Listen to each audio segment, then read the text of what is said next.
Captain Yoon Tai-ho stared at the message on his screen. The words glowed bright red against the darkness of space. His ship, the Terra Guardian, floated quietly near Jupiter's largest moon. Everything around him looked normal. The stars shone, as they always did. But nothing would ever be the same again. "Sir, we're getting the same message on all channels," said his communications officer. "It's being sent to every human ship and colony in the system." Tai-ho read the message again.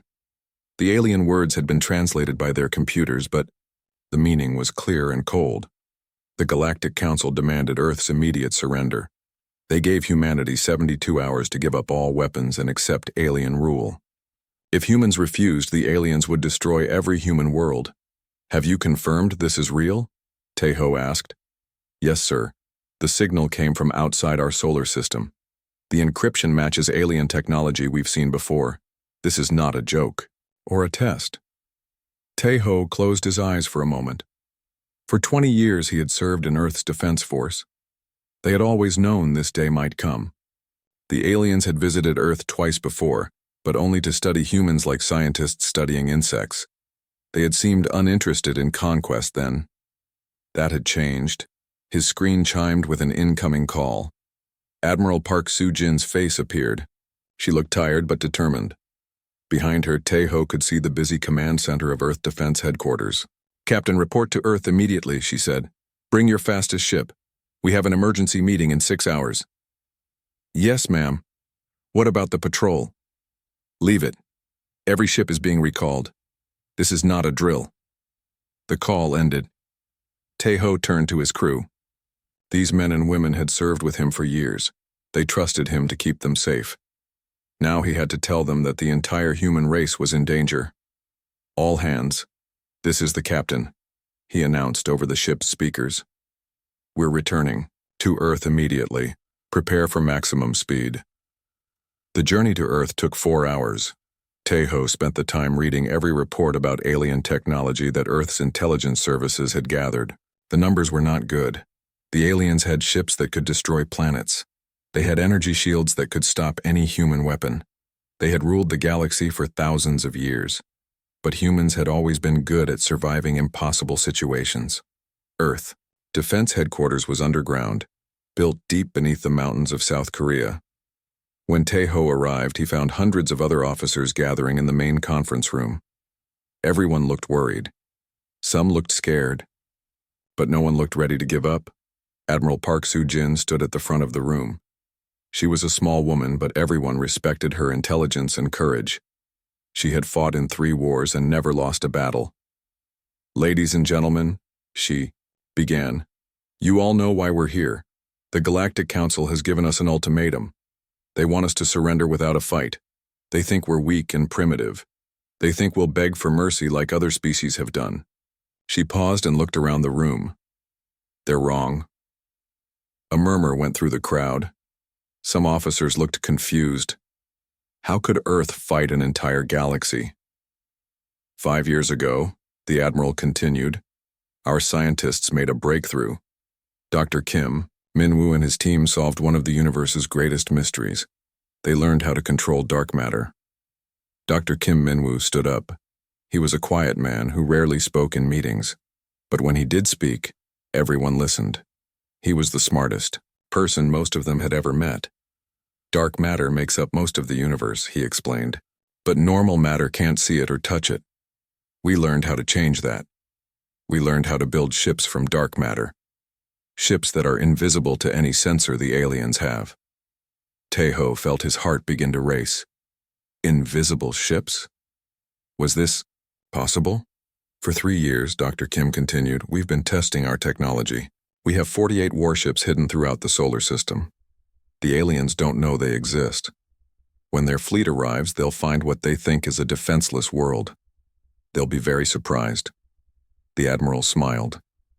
It was not a kind smile. The aliens have ruled the galaxy for so long that they've forgotten how to fight a real war.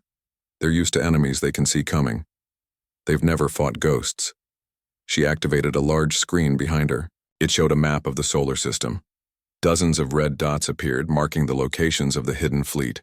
The ships were everywhere, Near Earth, around Mars, hidden in the asteroid belt, waiting near the outer planets. Commander Lee So-young will lead our fleet, the Admiral announced. A woman in her 30s stood up and nodded to the room. She had the look of someone who had spent years preparing for this moment. Our plan is simple, Commander Lee explained. We let the aliens enter our system.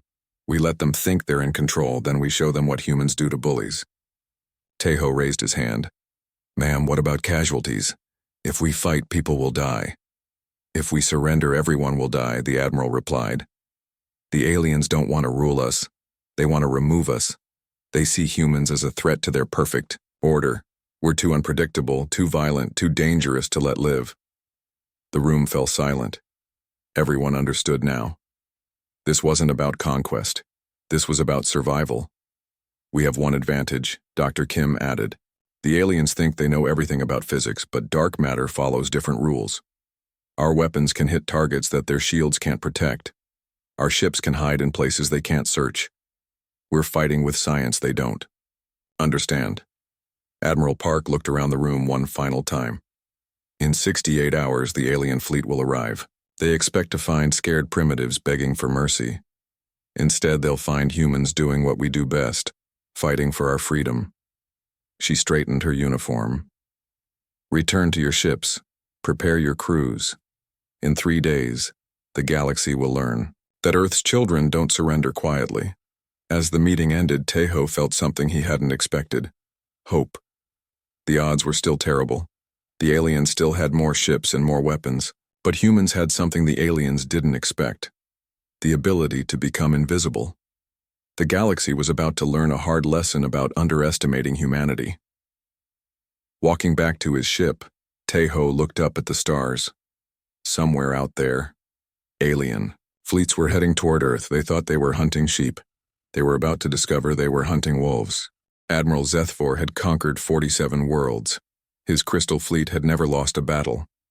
Standing on the bridge of his massive flagship, he watched Earth grow larger on the main screen. The small blue planet looked peaceful and helpless. Such a tiny world, he said to his officers. Hard to believe these creatures have caused so much trouble. His ship was enormous, 3 kilometers long and made of living crystal that could repair itself. Behind him followed 499 more ships just like it. The Vorthak Empire had ruled this part of the galaxy for 10,000 years. No species had ever defeated them. Begin scanning for human ships, Zethvor ordered. I want to know where their pathetic fleet is hiding.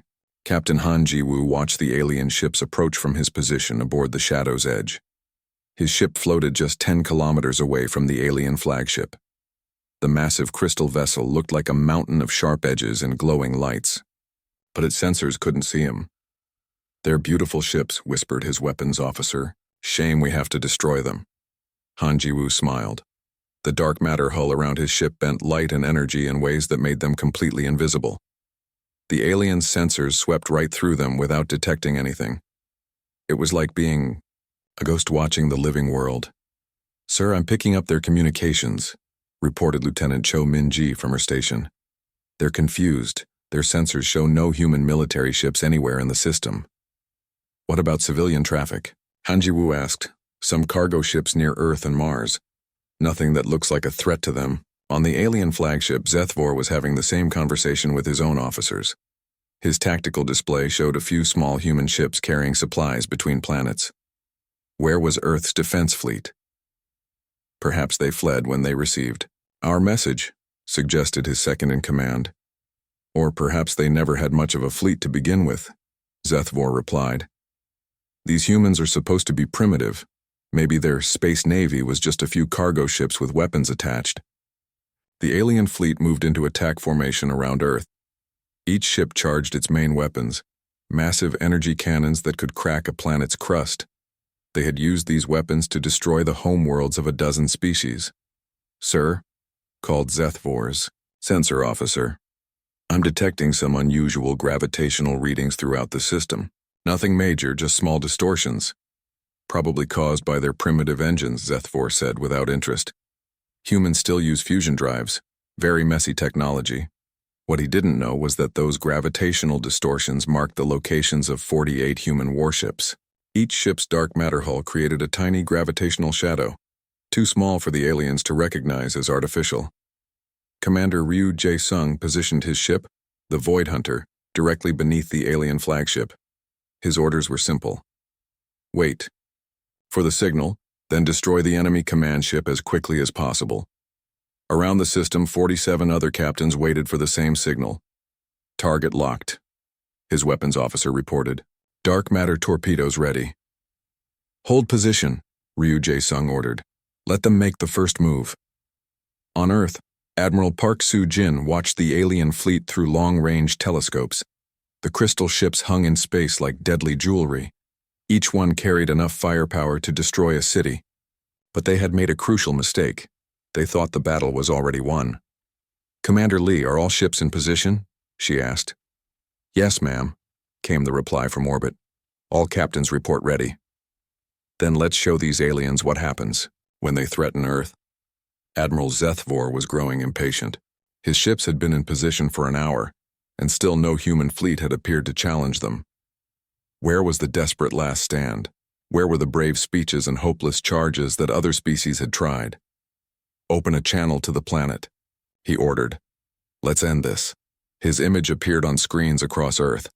Billions of humans saw the alien admiral for the first time, a tall creature made of living crystal with eyes like burning stars. Humans of Earth, he announced, your time is over. Surrender now and some of you may live as slaves. Resist and we will turn your world to ash. The response came from Admiral Park Soo-jin. Her face appeared on screens throughout the alien fleet. She looked calm and unafraid. Admiral HFY, she said, thank you for bringing your fleet to our solar system. We've been waiting for you. HFY laughed. Waiting with what? We see no ships, no weapons, no defenses. You have nothing to fight us with. We have something better than ships you can see, Admiral Park replied. We have ships you can't. That was the signal. Commander Ryu Jae-sung fired first. 6 dark matter torpedoes launched from his invisible ship. The weapons existed partially, outside normal space, making them impossible to detect or stop. They struck the alien flagship's main reactor directly. The explosion was visible from Earth. The massive crystal ship simply vanished in a ball of white fire. 3,000 aliens died in an instant, including Admiral HFY. Across the system, 47 other human ships opened fire. Dark matter weapons struck alien vessels from every direction. The crystal ship's shields, designed to stop energy, weapons and normal missiles, offered no protection against weapons that existed in different dimensions. Lieutenant Cho Min-ji monitored the alien communications as panic spread through their fleet. Ship after ship was disappearing without warning. The aliens couldn't see their attackers, couldn't predict where the next strike would come from. They're trying to retreat, she reported to Captain Han Ji-woo. Let them run, he replied, but make sure they remember this day. The battle lasted 37 minutes. When it ended, the entire Vorthak fleet was gone. Not destroyed, simply gone. The dark matter weapons had annihilated the ship so completely that no debris remained. Admiral Park Soo-jin opened a new channel to the galaxy. Her message would be received by every alien government within hours. This is Admiral Park Soo-jin of Earth, she said. Your fleet came to our system with threats and demands. We sent them home as energy and atoms. Any other fleet that comes here with hostile intentions will receive the same welcome. She paused, looking directly into the camera. The age of alien dominion over humanity is over. We suggest you learn to live with that fact. The transmission ended. Across the galaxy, alien leaders stared at their screens in shock. The mighty Vorthak Empire, conquerors of worlds, rulers of star systems, had been completely destroyed by a species they considered primitive. On Earth, celebrations began in every city. Humans had faced their first real test as a spacefaring species, and they had won. But Admiral Park knew this was just the beginning. The galaxy was vast, and there were older, more powerful species than the Vorthak, but Earth's children had learned to walk in darkness. And in a universe where most matter was invisible to normal sensors, darkness was a very powerful ally. The message to the galaxy was clear. Humanity would not surrender, would not submit, and would not be conquered. The galaxy would have to learn to deal with that reality. The emergency session on Nexus Prime had been going for 6 hours. Representatives from 100 alien species filled the massive council chamber. Everyone was talking at once. Fear filled the air like a bad smell. Councillor Velthar of the Namari Collective stood at the central podium. His gas-filled suit made him look like a floating cloud with glowing eyes. When he spoke, his voice boomed through the chamber's speakers. "The Vorthak fleet is gone," he announced. 500 ships, 3 million crew members, all destroyed in less than 1 hour. The chamber erupted in angry voices. Species that had fought wars for centuries forgot their old arguments. Now they all faced the same terrifying question. How had primitive humans destroyed the galaxy's most powerful fleet? "Show us the sensor data again," demanded General Crix of the warrior clans. The main screen displayed the recorded information from long-range monitoring stations. The alien fleet had arrived at Earth in perfect formation. Then, one by one, the ships had simply vanished. No explosions, no debris, no energy signatures from human weapons. "This is impossible," muttered Ambassador Theiss of the Trade Federation. "Our physics don't allow for this kind of destruction." "Perhaps their physics are different from ours," suggested Dr. Quinn, the Collective's chief scientist. On Earth, Dr. Kim Min-woo was explaining exactly that to Admiral Park Soo-jin and her staff. They sat in the underground command center, watching news reports from across the galaxy. Every alien news network was broadcasting the same thing: panic. "The aliens built their entire technology around normal matter," Dr. Kim explained. "Their sensors detect electromagnetic radiation, gravity waves, and particle emissions. But dark matter barely interacts with any of those things." "So we're invisible to them?" asked Commander Lee So-young. "Better than invisible. We don't exist. In their reality. Their weapons pass right through our ships until we choose to become solid. Their shields can't stop our weapons because our torpedoes exist in dimensions they don't know about." Admiral Park studied the tactical displays. Intelligence. Reports showed alien fleets mobilizing throughout the galaxy. Some species were calling for an immediate attack on Earth. Others wanted to try diplomacy. All of them were scared. "How many ships do we have now?" she asked. 96, Commander Lee replied. "We've been building them as fast as possible. Since the Vorthak attack, each one is better than the last." Captain Yoon Tae-ho entered the command center with urgent news. "Ma'am, we're getting reports from our deep space scouts. The aliens are doing something big." He activated a wall screen showing a star map. Red dots marked alien fleet movements across dozens of systems. Ships from different species were converging on a single location. "Where are they gathering?" Admiral Park asked. "The Kethmar system. That's where the Vorthak build most of their new ships." Dr. Kim frowned. "If they're planning something there, we should stop them before they finish." "My thoughts exactly," the Admiral agreed. "Commander Lee, prepare Operation Revelation. It's time to send the galaxy a stronger message." 3 days later, Captain Yoon Tae-ho led 12 invisible ships toward the Kethmar system. The journey took 2 weeks through hyperspace. When they arrived, they found exactly what Earth's intelligence had predicted. The aliens were building the largest fleet in galactic history. Thousands of ships filled the space around Kethmar Prime. The planet itself was covered in massive construction yards where new warships were being assembled around the clock. "Look at the size of that thing," whispered his navigator, pointing at a ship under construction. It was 20 kilometers long and bristled with more weapons than most species had in their entire fleets. "They're scared," Tae-ho replied. "Good. Fear makes people make mistakes." Commander Ryu Jae-sung commanded the ship Void Hunter beside Tae-ho's vessel. His sensors counted over 3,000 alien ships in the system. Each one was armed with the most advanced weapons their species could build. "Sir, I'm detecting some kind of new energy shield around the construction yards," reported his science officer.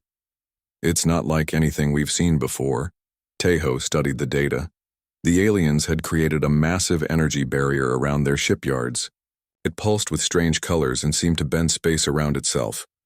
"They're learning," he admitted. but not fast enough. The attack began at exactly 800 Earth time. 12 human ships opened fire simultaneously on the alien construction yards. Dark matter torpedoes struck the energy barriers and passed right through them as if they didn't exist. The massive construction yards exploded in chains of fire that could be seen from space. Ships that had taken months to build were destroyed in seconds.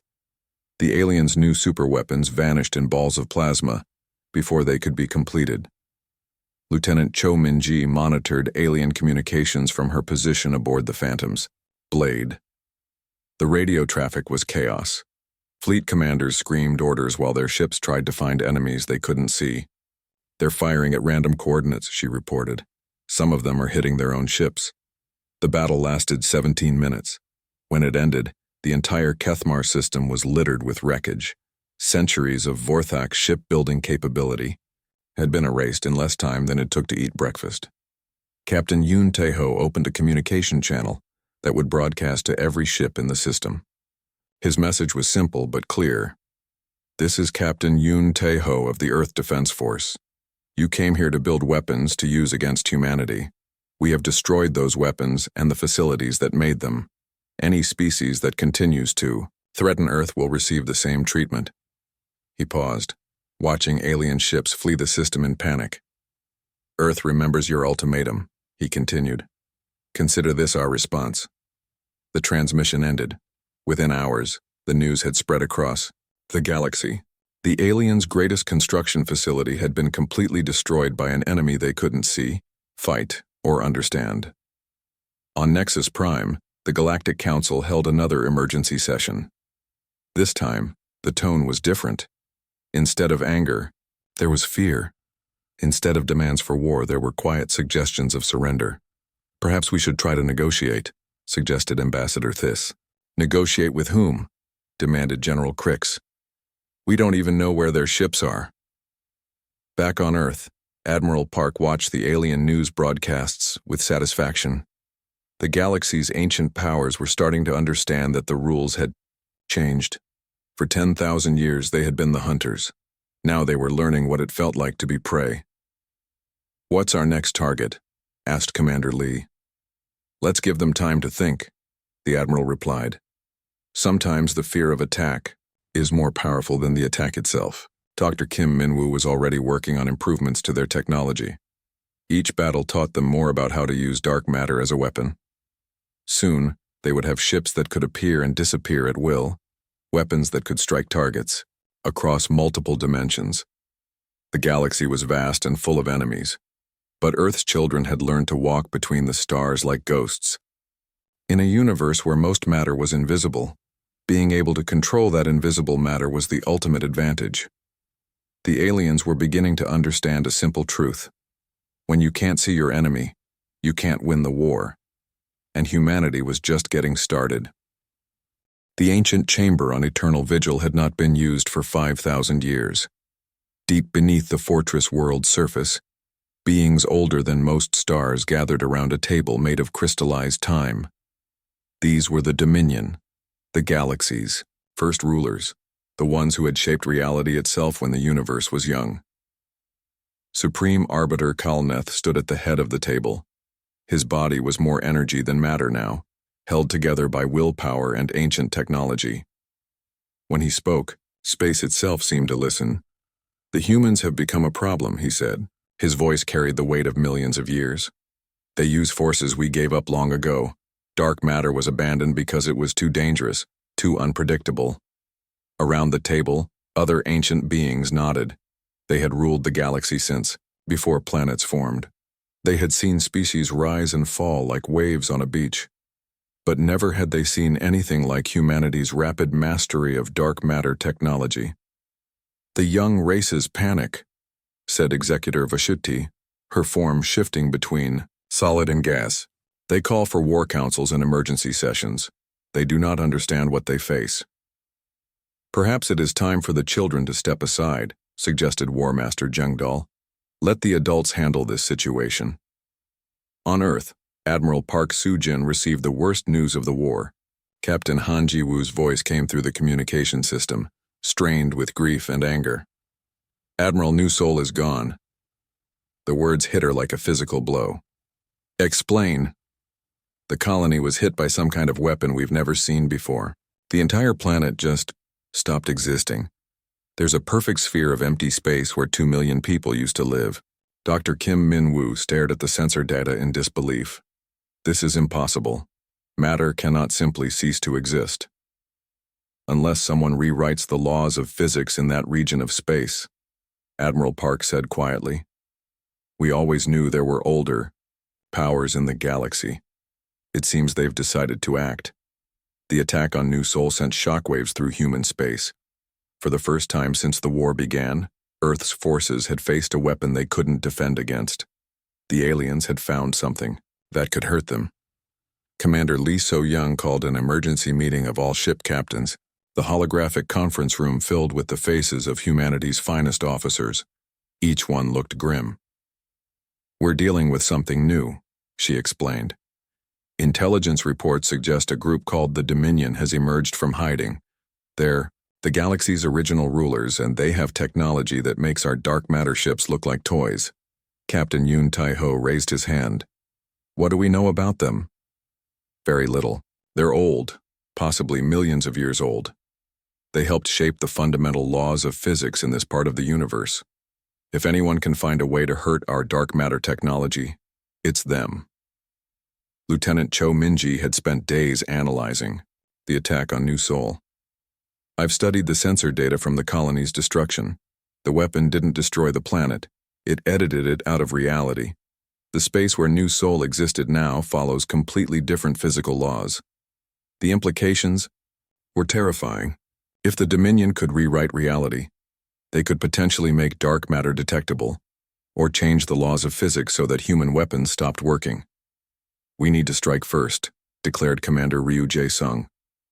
Find their base and destroy it before they can use that weapon again. Agreed, Admiral Park said over the communication link. But this won't be like our previous battles. These enemies can see us coming. Deep space reconnaissance ships had located the Dominion's fortress. World after weeks of searching, eternal vigil existed in a region of space where normal physics broke down. Stars burned different colors there, and time moved at strange speeds. The fortress itself was a planet-sized structure that seemed to exist in multiple dimensions at once. Ancient defense systems surrounded it, weapons that could destroy entire fleets, shields that bent reality around themselves. Captain Yoon Tai-ho volunteered to lead the assault force. 50 of Earth's best ships would attempt to penetrate the fortress's defenses and destroy the reality-editing weapon before it could be used again. This is likely a one-way mission, Admiral Park warned him. The Dominion has had millions of years to prepare their defenses. Then we'd better make it count, Tai-ho replied. The journey to Eternal Vigil took 3 weeks. As the human fleet approached the fortress world, space itself seemed to resist their passage. Their dark matter hulls flickered in and out of visibility as competing physics tried to take control. Sir, our stealth systems are failing, reported Tai-ho's science officer. The space around the fortress operates on different rules. Dark matter here behaves like normal matter. Captain Han Ji-woo's ship Shadow's Edge was the first to become fully visible to enemy sensors. Ancient defense platforms immediately opened, fire with weapons that existed in multiple dimensions simultaneously.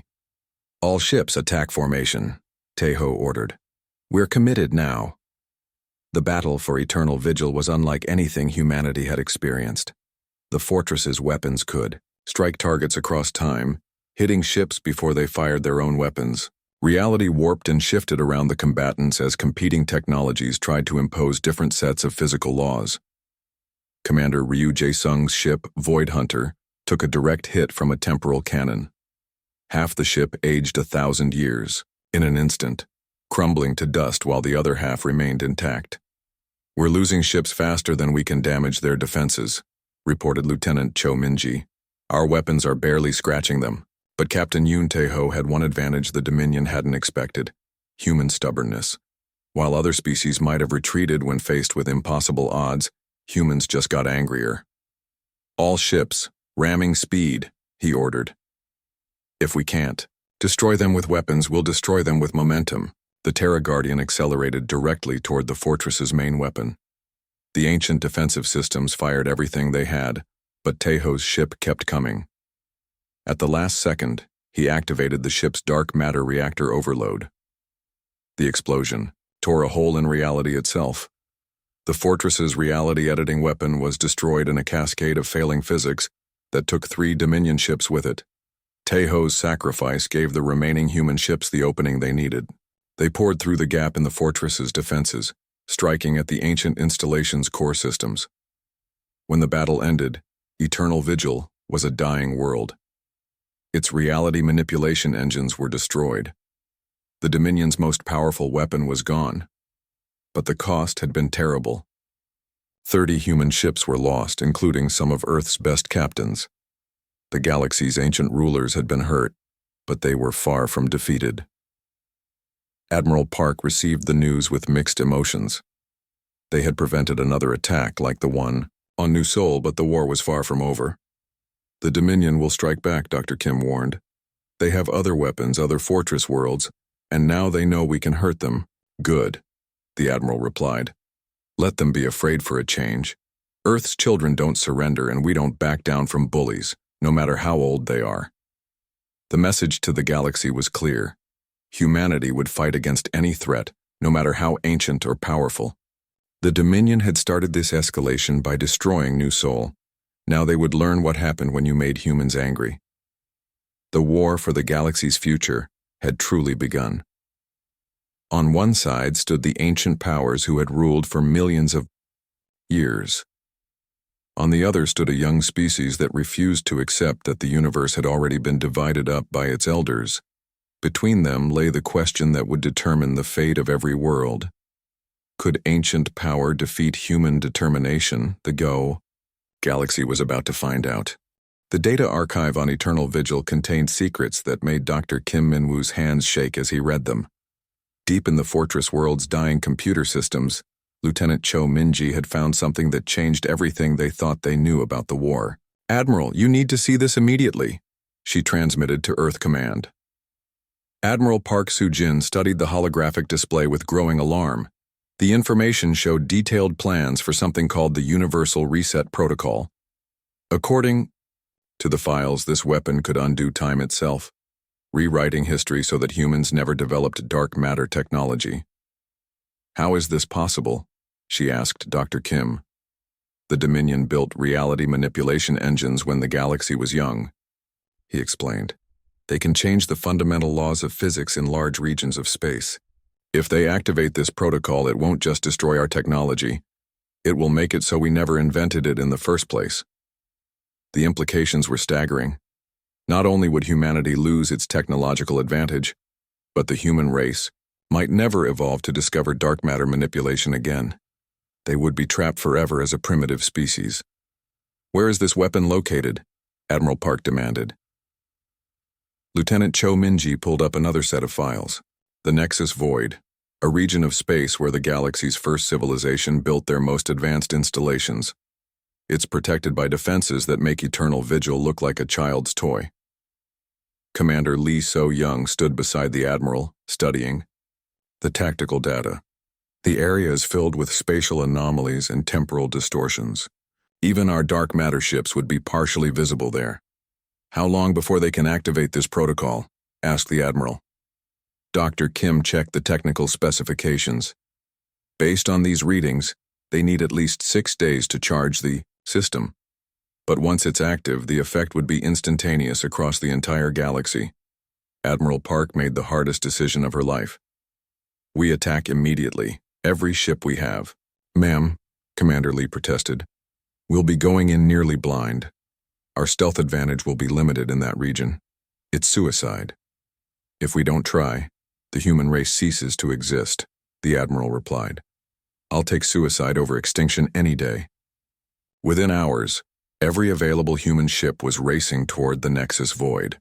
Captain Han Ji-woo led the diversionary forces, 12 ships that would attack Dominion installations across the galaxy, hoping to draw their attention away from the main assault. Captain Yoon Tae-ho's brother, Commander Yoon Min-ho, took his place leading the primary strike force. 5 ships carried humanity's most experimental weapons toward the heart of enemy territory. The Shadow's Edge, Phantom's Blade, Void Hunter, Silent Dawn, and the prototype vessel, Dark Genesis, entered the Nexus Void together. Space around them immediately began to behave strangely. "Sir, gravity is shifting directions every few seconds," reported the navigator aboard Shadow's Edge. "Our instruments can't get stable readings." Commander Ryu Jae-sung watched his ship's dark matter hull flicker in and out of visibility. "The exotic matter here is interfering with our stealth systems. We're partially detectable." Lieutenant Cho Min-ji piloted the Dark Genesis, the most advanced ship humanity had ever built. Its experimental systems were designed specifically for this mission, to operate in regions where normal physics didn't apply. "I'm detecting the protocol facility," she reported. "It's enormous, the size of a small moon, and it's surrounded by energy beings. The guardians of the Universal Reset Protocol were not like anything in the galaxy's recorded history. They were pure consciousness given form, ancient entities that had existed since the universe's birth. They wielded power over reality itself. The human ships approached, the guardians attacked. But these weren't normal weapons. They were assaults on the fundamental nature of existence. Space twisted around the ships, trying to crush them out of reality. "Hull breach on Deck 7, called the damage control officer aboard Void Hunter. "But sir, the breach isn't in our hull. It's in space itself." Commander Lee So-young watched. Her tactical displays break apart as the laws of physics shifted around them. The Guardians were rewriting reality in real time, creating zones where human technology simply couldn't function. But Lieutenant Cho Min-ji had discovered something crucial during her analysis of the captured data. The Guardians, for all their power, had one weakness. They needed anchor points in normal space-time to maintain their consciousness. "All ships target the crystalline structures around the facility," she transmitted. "Those are their connection points to our reality. The experimental dark matter warheads aboard Dark Genesis were designed for exactly this situation. When they detonated, they created expanding zones where space operated according to human-defined physics instead of ancient alien rules. The Guardians found themselves suddenly vulnerable. Their godlike powers were reduced to manageable levels as their reality anchors were destroyed one by one. Commander Yoon Min-ho saw his chance. The Shadow's Edge accelerated toward the protocol facility's core, pushing its dark matter engines beyond their design limits. "Sir, the reactor can't handle this stress much longer," warned his chief engineer. "It doesn't need to handle it much longer," Min-ho replied. His ship struck the protocol core at nearly light speed.